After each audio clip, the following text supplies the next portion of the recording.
The air in the bank lobby thickens as silence falls over the room. Heads turning toward the heavy-set security guard, now standing stiff in front of the glass doors. His voice cutting like a blade through the tense quiet. "Sir," I said, "step back. You're making people uncomfortable." A pause stretches as the man he's speaking to doesn't move, doesn't speak. Simply stares with weary eyes beneath the brim of a faded navy cap. His right hand trembling slightly around a worn cane, as if the weight of the world has settled once again onto his frame. But when he finally speaks, his voice is low, steady-edged with years of saltwater resolve. "I just want to cash a check." The guard doesn't flinch clearly, unmoved by the man's calm replying louder. This time, "You're disrupting business. You don't belong in here dressed like that. People are trying to feel safe." The man stands alone near the queue, a black duffel bag at his feet. His clothes, plain and dusty gray shirt tucked into old jeans boots, worn thin at the soles. Beard, rough and speckled with gray. And though the sunburned skin across his face has seen years of harsh winds and desert sand, there's a quiet dignity in the lines around his eyes, something carved deep by loss and duty. His name is Commander Jackson Cole. 61 retired Navy SEAL, 3 tours in Afghanistan, 2 in Iraq. Silver Star recipient. Honorable discharge after taking a bullet in the back, dragging 2 soldiers from a flaming Humvee. And now, in civilian life, he walks with a limp, builds furniture by hand in a shed behind a rented trailer, and hasn't raised his voice in over 10 years, not even when nightmares claw him awake in the dark with echoes of mortar shells in his ears. But today is different. Today, he's cashed his first real payment from a silent partner deal on a local lumber mill. Something he helped rescue from bankruptcy 6 months ago. Something he never told anyone about, and he'd come here just to deposit a cashier's check. $208 million thinking. Maybe, just maybe, things were finally turning. Maybe he could start again. Maybe buy that patch of land near the lake and build something quiet. Something that didn't smell like war and oil and failure. But now, in front of a dozen strangers and a line of staring eyes, he's being treated like a threat, as though years in uniform never meant a thing. As though he's some derelict or trespasser, and he feels it humiliation. A cold, sharp sting in the chest, not for himself, but for what he represents for every man and woman in dog tags, who came home only to be forgotten by the very places they fought to defend. I said, out the guard snaps, stepping closer, hand twitching near the pepper spray, as a bank manager, young, sleek in her pressed blazer and pencil skirt, strides up with an expression caught somewhere between impatience and disgust. "Is there a problem here?" she asks the guard, then barely glancing at Cole. "Sir, I'm going to have to ask you to leave unless you can verify that you're a customer." He blinks, stunned, then slowly reaches into his jacket pocket and pulls out a folded letter, yellowed from handling stamped with a Department of Defense seal, offering it silently as his check remains untouched in his hand. "She doesn't take it, sir," she says, exasperated. "Now, we don't have time for games. Please take your belongings and exit, or I'll call the police." And in that instant, something inside him cracks. Not anger, not rage, but something deeper, quieter, like the last splinter of faith in people he once believed would understand. And he stoops slowly, painfully, picks up his duffel and turns a head low past the eyes that now flick away with guilt or confusion or indifference. And he makes his way to the doors, sun pouring in, heating the polished floor like judgment. But then he stops, dead in his tracks, turns back, drops the bag, the check still in his hand. He stares at it a moment, then lifts his head, and for the first time in years his voice rises, not in fury, but with the full weight of command once used to silence a battlefield. My name is Commander Jackson Cole. I served 28 years in the United States Navy. I've watched men die so you could stand behind desks and treat people like dirt. You want verification. He pulls out the check, unfolds. It slowly lifts it so all can see. The numbers silence the room. I just bought the building. The manager's face goes pale, the guard blinking like he misheard. Cole walks past them without another word, through a side door marked private, into a hallway where a stunned assistant manager now stands slack-jawed, holding a legal envelope addressed to him from Riverstone Holdings. Effective immediately. Cole says, "I'm assuming ownership." Your lease agreements remain unchanged, but staffing his eyes flick to the manager, and guard still frozen near the front desk will be reviewed. The assistant manager can only nod, almost saluting before catching himself. Minutes later, Cole steps back into the lobby. The air now stifling with shame, the customers parting for him like a tide. The guard steps back, eyes wide, stammering something that never forms into words, and the manager's mouth moves, but no sound comes out. You never know who you're standing in front of. Cole says, voice calm, again steady, powerful. But maybe you should start asking before deciding who belongs.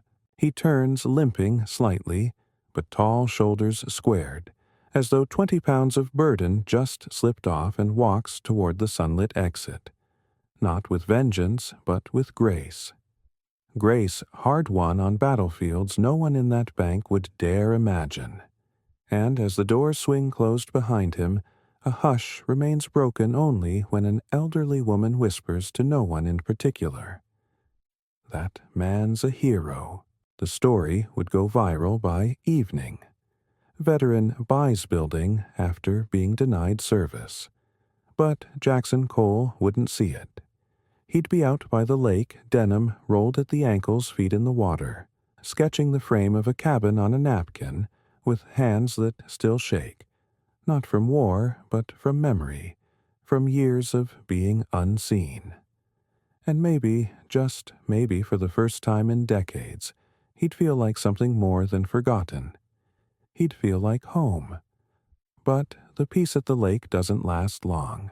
The next morning, as dawn breaks across the still water, Jackson Cole hears the crunch of gravel beneath unfamiliar tires. He looks up from his simple wooden bench pencil, still resting on the corner of a half-finished sketch, and sees a black SUV pull to a stop under the shadow of a leaning pine. The engine dies. Out steps a young woman in a navy blue blazer, tall, sharp-featured hair bound in a neat twist, flanked by two men in plain clothes, one holding a briefcase, the other scanning the perimeter like a bodyguard.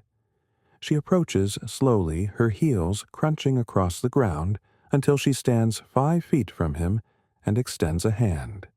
"Mr. Cole, my name is Asha Monroe. I work for the Department of Veterans Affairs Special Projects Division." He doesn't take her hand. He simply nods once slowly. "We'd like to speak with you. May we sit?" He gestures to the log bench beside him. "If you don't mind dirt," he says. She smiles, faintly. Sits. The bodyguards remain standing. I saw the footage. She begins pulling out a sleek tablet. Half the country did, but that's not why we're here. She taps the screen. You were off-grid for 5 years after retirement. No pension claims. No benefits. You refused all interviews. Our office tried contacting you twice, once in 2019, once in 2021. He nods again, gaze fixed on the sketch in his lap. I wasn't interested in handouts. You weren't a candidate for handouts, she says calmly. You were flagged as high priority for National Valor Commemoration. There's a movement in the Senate now, bipartisan support, trying to pass a bill, honoring forgotten combat veterans who were denied proper transition support. She places the tablet between them. On the screen, a portrait of Jackson Cole in uniform. Below it, a red headline, Legislation Cole 21, a Veterans Justice Bill. They're naming it after you, she says softly. He stares at the screen. For the first time, emotion flickers across his face, an unreadable blend of weariness and disbelief. I didn't ask for this, he mutters. No, sir, you earned it. A silence settles between them, heavy-rooted in decades of silence and neglect. You're not the only one, Asha says.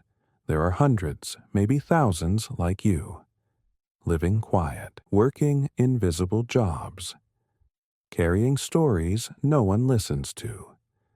She reaches into her blazer and pulls out a sealed envelope. There's a ceremony in 2 months, Arlington Full Honors.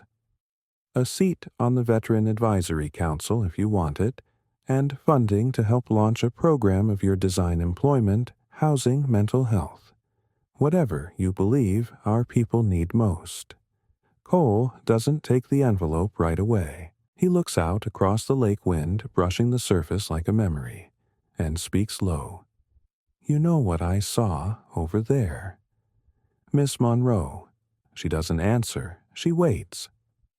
I saw boys die holding each other's hands.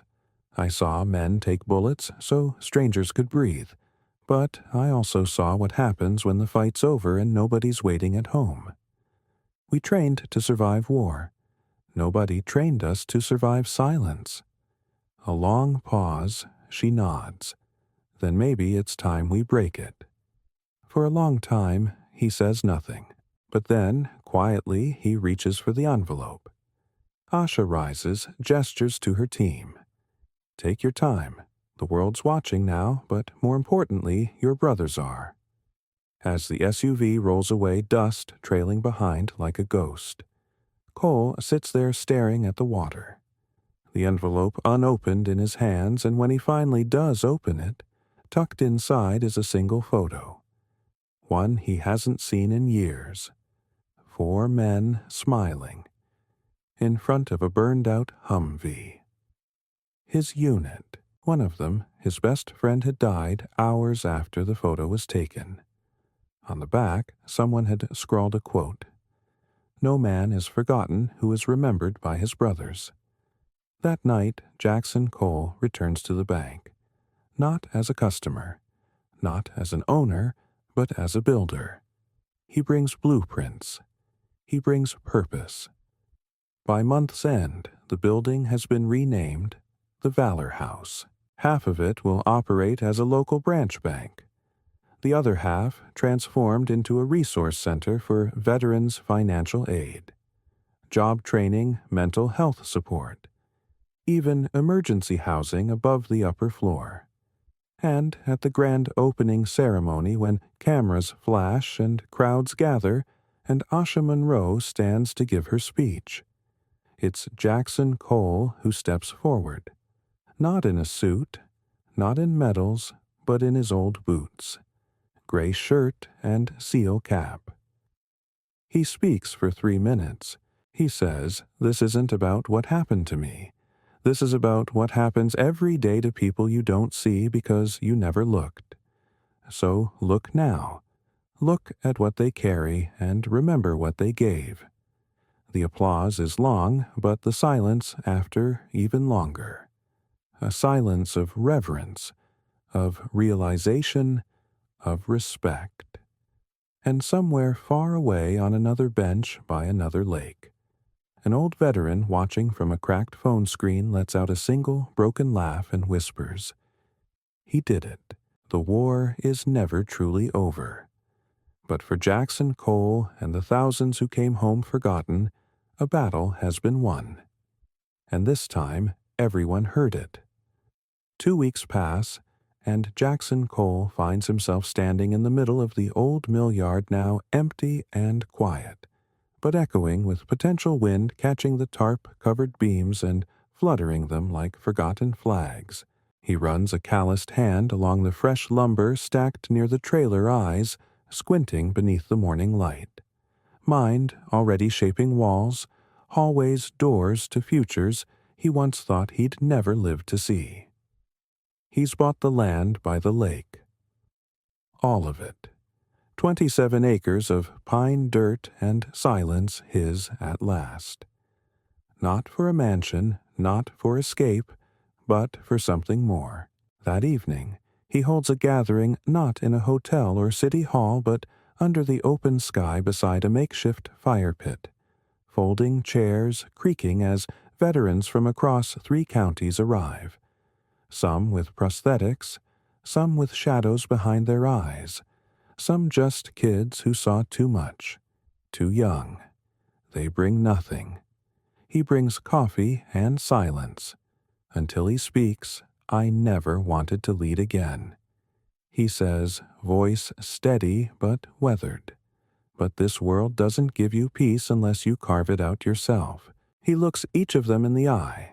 So we're going to build it together. They call it Camp Stillwater, a project born not from charity, but from the bones of brotherhood. Tiny cabins, shared meals, work therapy, a forge, a greenhouse, dogs wandering between the trees. Every veteran helps build the next vet's home. Every wall raised by hands that once held rifles. News spreads. Fast national outlets pick up the story. Warrior builds refuge for the forgotten donations, pour in volunteers too. College students, retired plumbers, even a few former bankers who quietly show up with sleeves rolled and apologies folded in their back pockets. But not everyone is happy. A local developer, Leon Ramsey, sees the land, the spotlight, the money flowing in, and wants a piece. He shows up one morning in a polished black SUV tan, loafers, crunching across the gravel sunglasses, reflecting the camp's humble build site. You're sitting on gold coal, he says, without preamble. Sell me 10 acres. I'll cut you in on the resort we're planning. Spa golf. It'll look great on your veteran image.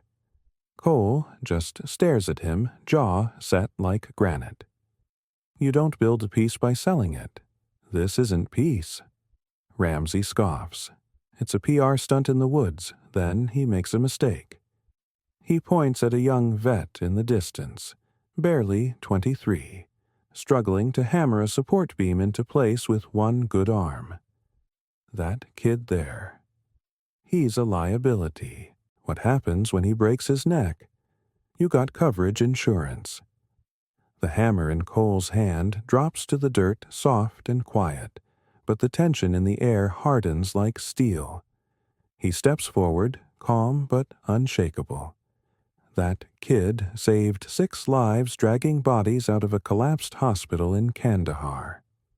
You call him a liability again, and I'll show you what uninsured consequences feel like. Ramsey laughs, a nervous chuckle, steps back. Easy, easy. No need to get hostile, then walk.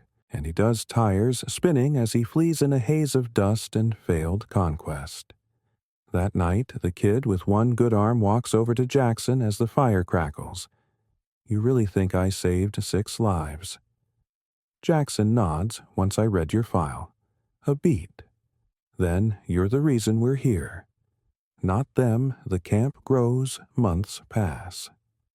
A mural appears on one cabin wall painted by a Marine who once held a sniper rifle, now wielding colors like armor. It's a massive eagle. Wings. Outstretched feathers formed from the names of fallen brothers. In its claws, a hammer and a seed. Build and grow, that becomes the motto. A high school teacher writes to ask if she can bring students to learn from the veterans how to build. How to listen, Cole agrees. Slowly, the camp becomes more than refuge. It becomes a bridge. One afternoon, Asha Monroe returns, walking quietly past the cabins until she finds him fixing a water pump behind the main lodge. She waits for him to finish, then hands him a letter. From the president, she says, he wants to visit Jackson. Wipes sweat from his brow with an old handkerchief. Tell him we've got extra gloves. He can help dig the next foundation. She laughs. You serious? I don't shake hands with men who stand idle. A month later, Air Force One flies low over the valley, and the world watches as the President of the United States steps out. Not to give a speech, not to pose, but to kneel beside a veteran and lay the first brick of the new community center. Cole doesn't speak to cameras that day. He lets the others talk, the ones who have been silent too long.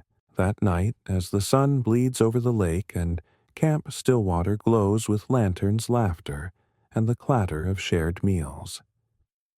Jackson Cole sits alone on the edge of the dock, boots hanging above the water, the wind gentle for once. A child's voice rings out behind him, one of the volunteers' sons. Mr. Cole, are you a hero? He turns slowly, eyes deep and calm like twilight. No, son, he says. I just remembered who the real ones are, and beneath the stars beside a lake once empty, but now full of names, footsteps and second chances, the war finally ends. Not in silence, but in the sound of lives being rebuilt. Together, spring arrives like a whisper across Camp Stillwater, carrying with it a softness the war-torn had forgotten. Existed wildflowers pushing through gravel birds nesting above rafters. Veterans laughing not in sarcasm or bitterness, but in a way that sounds like healing. The cabins multiply. There's now a communal dining hall with wooden beams hand-carved by Marines who once broke doors for a living, now shaping walnut and cedar with reverence. A wide deck stretches out to the lake, and every Sunday evening, Jackson Cole sits there listening to acoustic guitars, soft voices, the crackle of fire pits, and the calm silence that says, "You're safe now." But beneath it all, a storm brews quietly on paper, in courtrooms in the cities beyond the trees. Leon Ramsey hasn't given up. He files a lawsuit claiming improper zoning alleging environmental violations, even questioning the veterans' qualifications to run a nonprofit. His money fuels headlines. His lawyers send injunctions one by one. Local politicians begin to fold, whispering about compromises. Jackson receives a letter stating that Camp Stillwater may face forced closure pending a federal hearing. He reads it alone beneath the flagpole that holds a tattered American flag flown in Fallujah. His fingers tightening slowly, then relaxing. He walks to the wood shop, pulls out a hammer, and begins building a chair not to sit in, but to stay steady. He doesn't panic. He builds. And then he fights his way. The next day, he drives to town and walks straight into the local courthouse wearing his uniform for the first time in years. Not out of pride, but out of message. He brings with him stacks of documents, testimonials, medical reports, videos, and blueprints. But more importantly, he brings with people. 50 veterans line the courtroom steps. Not chanting, not yelling, just standing. One blind one missing a leg, one who once attempted suicide, now a mentor at the camp. One woman, former Army intel, who speaks at town halls now telling kids what silence costs. When Jackson enters the courtroom, the judge looks up and pauses. "You're Jackson Cole?" "Yes, Your Honor. Are you representing counsel?" No, sir, just truth. And he lays it all out, the deed. The zoning permits the environmental studies, but more than that, he lays out names, faces, stories. You want to shut us down, he says, voice steady. Then you shut down the only place half these men and women didn't try to kill themselves in silence. You shut down peace. After a tense deliberation, the judge rules in their favor. Camp Stillwater stays. The courtroom erupts, not with applause, but with tears. Later that week, a letter arrives from the governor's office. Jackson Cole is invited to speak before Congress. He declines, sends a video instead. It goes viral in 24 hours. In it, he says, "You don't fix a broken man with policy. You fix him with purpose. With work, with a roof, and a reason. Camp Stillwater is not a miracle. It's what happens when people stop pretending veterans need handouts. We don't need pity. We need tools. Donations triple. 2 more camps begin construction in other states led by vets who trained at Stillwater. The model spreads quietly like something holy. On the 1-year anniversary of Camp Stillwater, Jackson stands beneath the flag again, now joined by over 100 former soldiers, builders, teachers, counselors, children of volunteers, laugh nearby, chasing dogs around tomato gardens. The mural now stretches across 3 walls. A second eagle wings wide enough to shelter everyone below. Asha Monroe returns this time not with a clipboard, but with a camera crew PBS runs a special, calls it the Quiet Revolution. That night, sitting on the dock as moonlight dances across the lake. Cole finally opens the small wooden box he's carried for 20 years. Inside, dog tags, a torn letter, and a medal he never displayed. He takes out the letter. It's from the soldier who died in his arms. Scrawled in dirty ink, it says, "If I don't make it, promise me you'll make it matter." Jackson folds it gently, presses it to his chest, and whispers, "I did." Behind him, laughter echoes, music plays. A hammer hits a nail. Somewhere, a soul begins to heal. And for the first time in decades, the night does not feel like something to endure. It feels like home. Summer comes in golden waves, and with it a new face at Camp Stillwater. A boy no older than 18, thin as a reed, with hollow cheeks, a prison tattoo barely faded along his neck and eyes that twitch at every sudden noise. He doesn't speak for 3 days, doesn't eat much either. Just sweeps the walkways with quiet obsessive motion as if pushing away the ghosts clinging to his heels. Jackson Cole watches from a distance, recognizes that stare, that silence. On the 4th day, as dusk paints the sky, blood orange. Cole walks over, sets down a cold bottle of water, and says nothing. Just sits. Eventually, the boy speaks. Voice dry as dust. "I got arrested 3 times. I tried to kill myself twice." A pause. "My dad was a Marine. Blew his brains out last year. I figured maybe if I came here it'd stop the noise." Jackson looks at him not with pity, but with knowing. "You build anything before." The boy shakes his head. "You will." Jackson says, "We'll start with a door."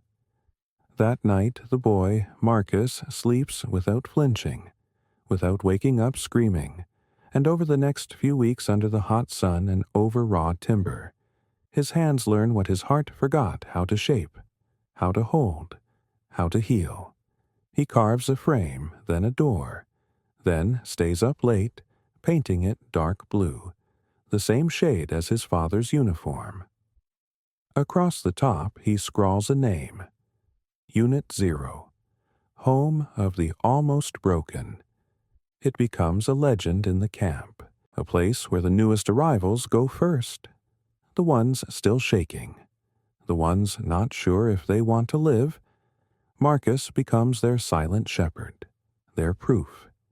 And Jackson watches it all not with pride, but with something quieter, something like redemption. In late July, a tragedy shakes the nearby town. An active shooter at a public school. Police freeze. Panic erupts, but 5 members of Camp Stillwater, including Marcus, hear the radio chatter. They don't hesitate. They grab their first aid kits, throw on their boots, and go. No orders, no flags, just instinct. By the time law enforcement reaches the building, the veterans have already evacuated 73 children and 2 teachers. Marcus performs CPR on a dying boy until paramedics arrive. The story floods the news, but when reporters descend, they find Jackson Cole waiting at the gate. Arms folded, eyes firm. "They're not here for applause," he says. "They did what warriors do. While others debated, they moved." A mural of Marcus appears the next month, painted beside the eagle beneath the words, "Not broken, just reforged." The president returns, this time not for cameras, but to spend a full day in silence building. Listening. He swings a hammer beside a woman who once led recon missions in Syria, now training therapy dogs. He cries quietly during the evening circle when a 10-year-old daughter of a veteran recites a poem titled "Why My Daddy Doesn't Shake Anymore." And when he leaves, he signs an executive order expanding veteran community microzones based on the Stillwater model Congress follows with funding. 48 more camps begin across the country. They call them Stillwaters in every state. The name becomes sacred. That fall, Jackson receives a call from a senator who once scoffed at him. "We're considering a statue," the senator says. "For you, National Mall." Bronze, Jackson chuckles. "You want to honor me, give every vet a place to sleep and a job to wake up to." He hangs up. That evening, he carves a wooden bench, places it at the edge of the lake. On it, he engraves a quote. "This is not where we end. This is where we begin again." Veterans begin coming, just to sit there, to cry, to breathe. Some leave medals behind. Others leave letters. Every winter the bench fills, every spring. Jackson clears it, keeping only the photos. The day Jackson turns 65, the entire camp gathers without telling him they've built something behind his back. A chapel made entirely of reclaimed wood. Inside, no cross, no altar. Just open spacelight through stained glass, and in the center a wall of names. Every veteran who stayed. Every veteran who healed. Every veteran who found reason again. They name it the Quiet Hall. When Jackson steps inside, he says nothing for a long time. Then, finally, as he places a hand on one name etched into the wall, his best friend from that burning Humvee, he whispers, "We kept our promise, brother. The community flourishes, children born. They are called veterans, Uncle, and Auntie Marcus becomes a counselor." The mural stretches across 5 buildings now. Asha Monroe visits one last time, not as an official, but as a friend. "You changed a nation, Jackson." She says. He shakes his head. "I just built a door." They walked through it, and on one quiet morning, years later, when his body grows tired and his steps slow, Jackson Cole passes peacefully in his sleep beneath the sound of wind through pine beside the lake that saw his rebirth. The camp holds a ceremony, not with guns, not with trumpets, but with tools. Every member carves a small piece of wood.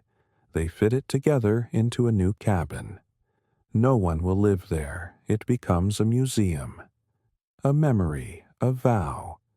Over the door, they place a plaque.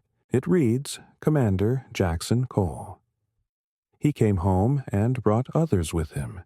And somewhere beyond, what eyes can see in that invisible space where peace finally holds, Jackson smiles because the war truly and finally is over. Years pass, and Camp Stillwater becomes more than a place. It becomes a legacy. Veterans from across oceans speak of it with reverence, like a distant lighthouse glowing in the fog of trauma. Tour buses stop nearby, not for spectacle, but for respect. Pilgrims walk its trails, leaving behind boots, dog tags, folded flags, and tears they were once too ashamed to shed. The quiet hall fills with echoes, and the chapel windows bloom with new stained glass. Each pane donated by families of those who found healing here, each telling a story of pain turned purpose. But time, as it always does, moves forward. One crisp autumn morning, under a sky washed clean by rain, a young woman steps onto the gravel path near the gate. She is tall, firm-jawed, wearing jeans, boots, and a jacket with a single patch stitched on the arm. USMC. Her name is Sergeant Elena Reyes. 29, recently discharged, carrying both the scars of mortar blast and of silence. She's heard whispers of Stillwater for months, through hushed chats in VA lobbies from a bus driver who had once sat on that very bench Jackson Cole built with his own hands. Elena doesn't speak to anyone at first. She walks the perimeter, observes the people. The rhythm she watches. Marcus train a group of teenagers in carpentry, watches a double amputee run the camp kitchen with ruthless kindness. She sees a girl no older than 10 tie a note to the eagle mural that reads, "Thank you for giving my dad back." That night, Elena approaches the lake. It's quiet. She finds the bench. She reads every engraving, feels the grain with her fingertips. And then she adds something of her own, pulling a battered dog tag from her pocket and slipping it into the wooden notch where others have left pieces of themselves. She doesn't cry. Marines don't cry. But she doesn't leave either. She stays. 3 weeks later, she's teaching morning PT to the newer arrivals. Half of them, former inmates turned soldiers. The rest, just broken shells of something that once resembled pride. She doesn't coddle. She pushes them hard. But after every session, she sits with the slowest one, eats with the quietest one, waits with the most afraid. She becomes known as the ghost handler because somehow she sees what's haunting everyone, even when they don't speak. And then, one afternoon, she finds something buried beneath the tool shed. An old box inside wrapped in cloth. A series of letters written by Jackson Cole in the last years of his life. Never mailed, never spoken aloud. Some are addressed to old unit brothers long gone. Others are just thoughts. One, however, is addressed to the one who comes after me. It reads, "If you found this, then you already know this place is not mine anymore. It's yours now, not to protect, not to preserve, but to keep alive. Let it grow, let it change, let it reach places I never could. And when the world forgets again, and it will, you remind them who we are when no one is looking." Elena weeps for the first time in years. She gathers the staff, reads the letter aloud. The decision is unanimous. They build a new wing, the Cole Institute, a training program for veteran leaders from all 50 states, teaching them how to replicate Camp Stillwater's model back home. Not just shelters, but ecosystems.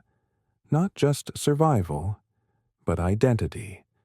And for the first time, the U.S. government formally integrates the program into military transition planning, calling it post-mission reintegration through community valor. Within 10 years, there are 117 Stillwater sites across the country, then Mexico, then Canada, then Europe. Every one of them begins the same way with a bench by water, and the quote, This is not where we end. This is where we begin again, and in the heart of the original Stillwater, where the mural now wraps every cabin, the children of the first generation grow into guardians of the second. Some become medics, some become artists. One becomes a senator. And when that Senator Marcus, now 40, clean-shaven and calm, delivers a speech on the Senate floor during a heated debate on mental health reform, he doesn't use statistics. He doesn't bring graphs. He brings Jackson's old cane, holds it up and says, he didn't lean on this because he was weak. He leaned on it because he carried us all. The chamber goes silent. The bill passes, and so the mission continues. Not in uniforms or salutes, but in classrooms, work yards, farms, kitchens, and on park benches, where strangers sit down and finally talk. And somewhere beneath a tall pine tree by the lake where it all began, the wind catches gently on the edge of an old wooden plaque that now bears one more line beneath Jackson Cole's name. He didn't just come home. He opened the door for a nation. Winter returns to Camp Stillwater, but this time it carries no weight of sorrow, only a hush. A stillness blanketing the cabins, the lake, and the ever-growing mural with soft white grace. Smoke curls from chimneys. Laughter rings through the mess hall, and children build snowmen beside former warriors who once feared loud noises and sudden movement. Peace at last has rhythm here. It is no longer fragile. It is embedded in every beam, every stone, every voice that dares to speak again. In the center of the camp stands a newly constructed building, modern but warm wood and glass in harmony with the land, the Jackson Cole Memorial Archive. Inside, digital walls glow with thousands of testimonies from veterans across the globe. Video logs, letters, journals, poetry, music. All artifacts of the healing that began on this very soil. Schools schedule, field trips to visit professors cite it. Filmmakers beg to adapt it. But the staff remains careful, protective. Stillwater was never meant to be consumed.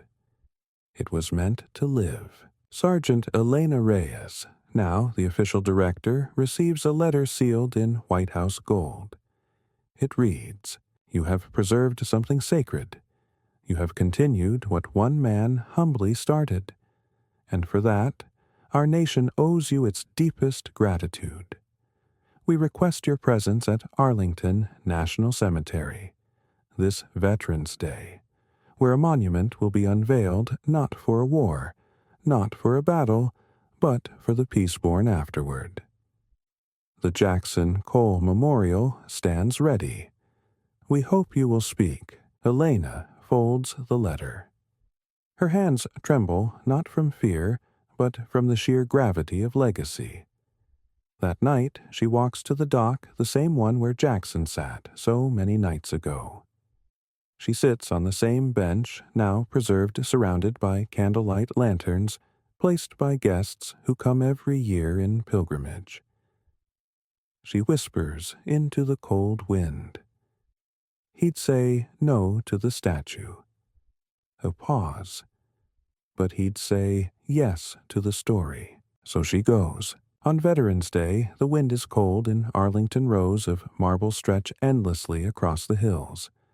But gathered beneath a towering sculpture, half eagle, half open door, are not just generals and presidents, but welders, farmers, janitors, chefs, survivors, families, children, and ghosts. People who never wore uniforms but held someone who did. People who thought they were forgotten until Stillwater proved otherwise. Elena steps to the podium. A hush falls. "I didn't know Jackson Cole when he was a SEAL." She begins, "I didn't know the man who dragged bodies through fire or walked deserts with shrapnel in his spine. I knew the man who fixed broken hinges, who sat beside the angry and said nothing until they cried. I knew the man who chose peace every day, even when it hurt more than war. And he didn't just save lives, he taught us how to live again. She turns to the monument. He didn't ask for this. He asked for you. To pick up the hammer, to build the next wall, to carry the next brother, to open the next door. Then, lowering her voice almost a whisper, "This is not where we end. This is where we begin again." 1,000 people whisper it back like prayer. The monument becomes a national treasure. But back at Camp Stillwater, life remains humble. A new arrival sweeps the steps. A young medic paints over an old wall. A boy finds a carved bench in the snow and reads a quote out loud, not knowing it was spoken long ago. We don't need pity. We need tools. Elena watches from her window, smiling. She knows the work will never end, but she also knows it doesn't have to. Because as long as one hand reaches for another, as long as one voice dares to say, "Come with me," as long as even one person believes that broken does not mean worthless, Stillwater lives. And one day, decades from now, when Elena is gone, when the first cabins have become relics, and the lake's edge has shifted with time, a child will ask their teacher, "Who was Jackson Cole?" And the teacher will kneel point to the stories on the wall and say, "He was the man who stayed behind so the others could come home." And the story will begin again. Spring sunlight breaks gently through the tall pines of Camp Stillwater, casting long, golden streaks across the gravel paths and wooden cabins now softened by decades of use. Time has aged the camp, but not dimmed it. If anything, Stillwater feels more alive than ever. Veterans now bring their children and grandchildren tourists. Visit not to gawk, but to volunteer.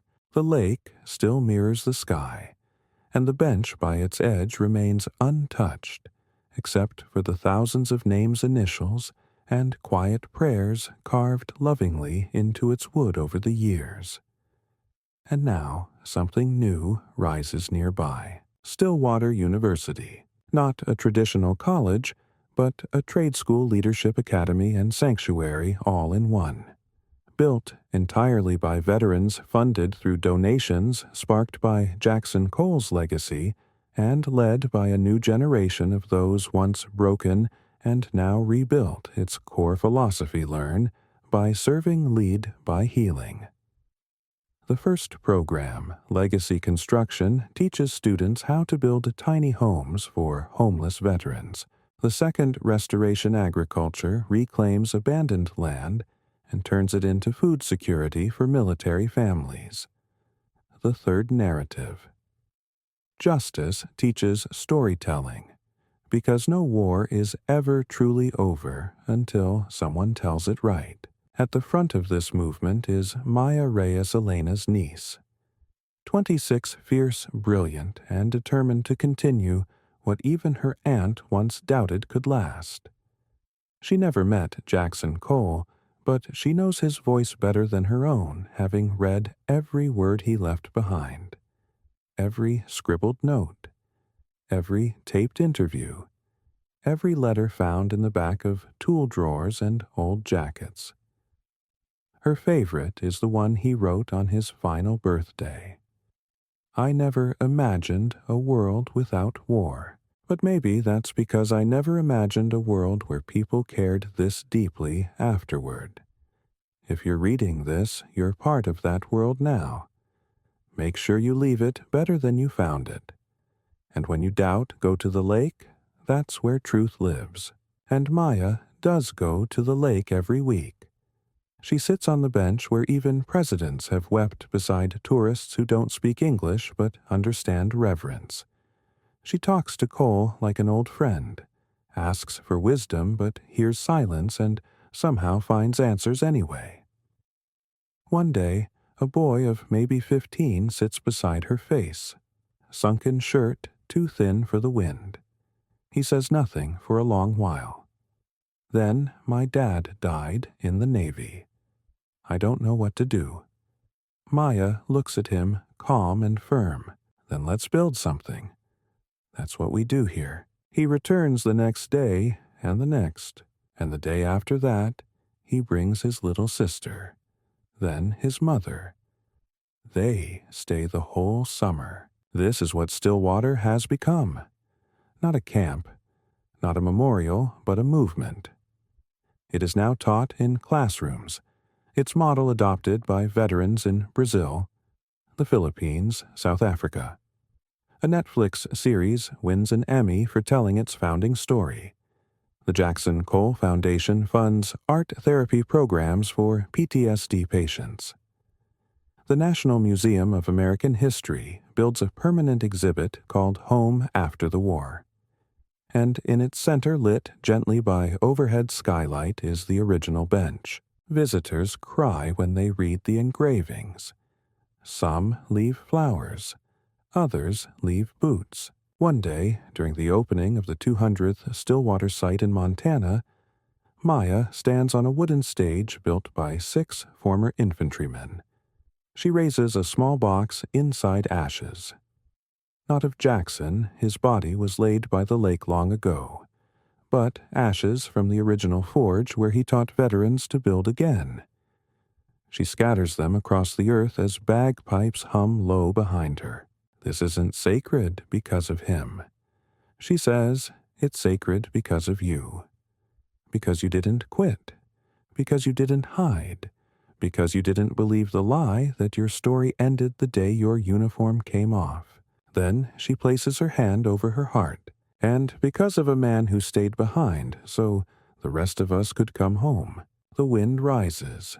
The crowd falls silent. And in that silence across 100 cities and 20 countries, hammers strike nails, soil is turned.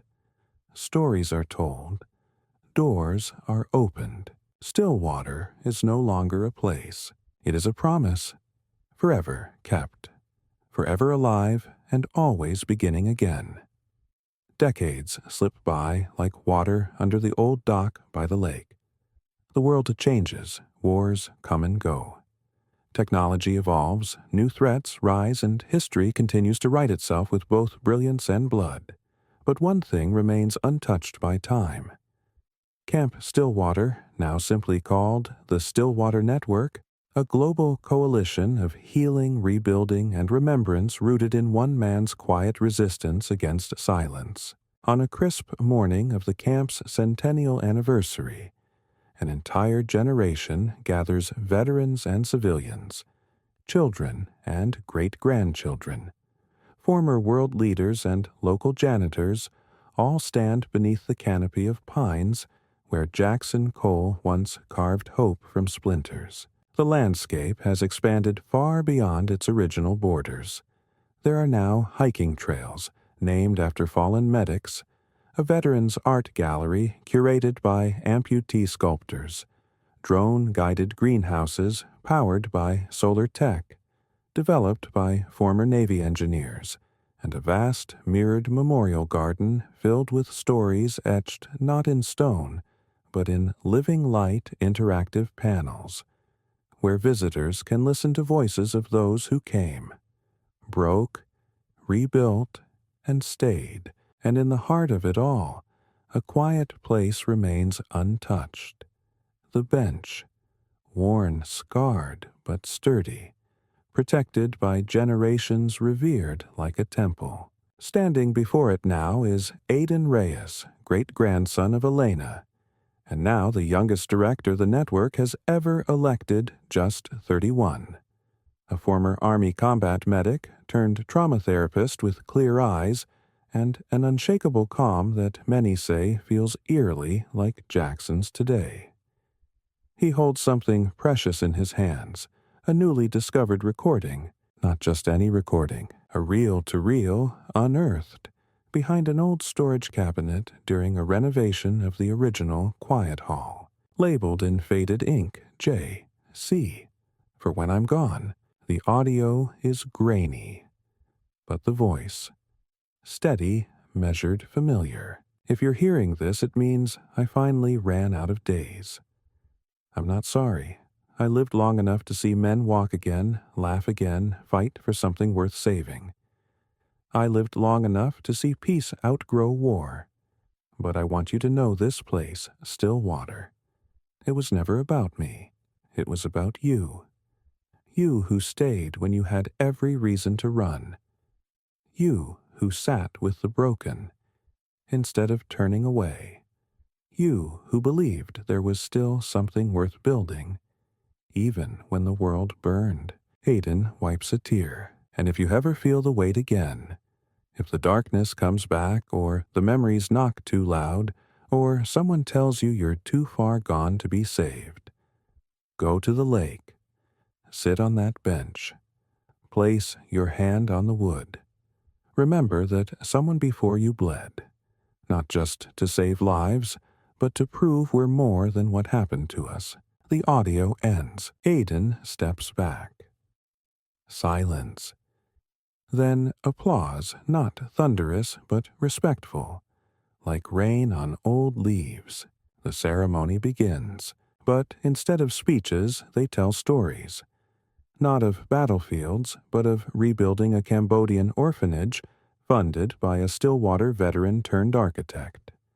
A Syrian refugee taught to walk again by a paraplegic Marine.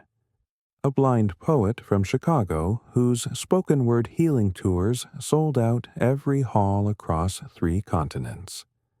All of them trace their paths back here to the place that dared to believe healing was not just possible, but contagious. And then the final act, the unveiling of a new monument rising behind the original mural, now digitally restored and extended across an entire amphitheater wall.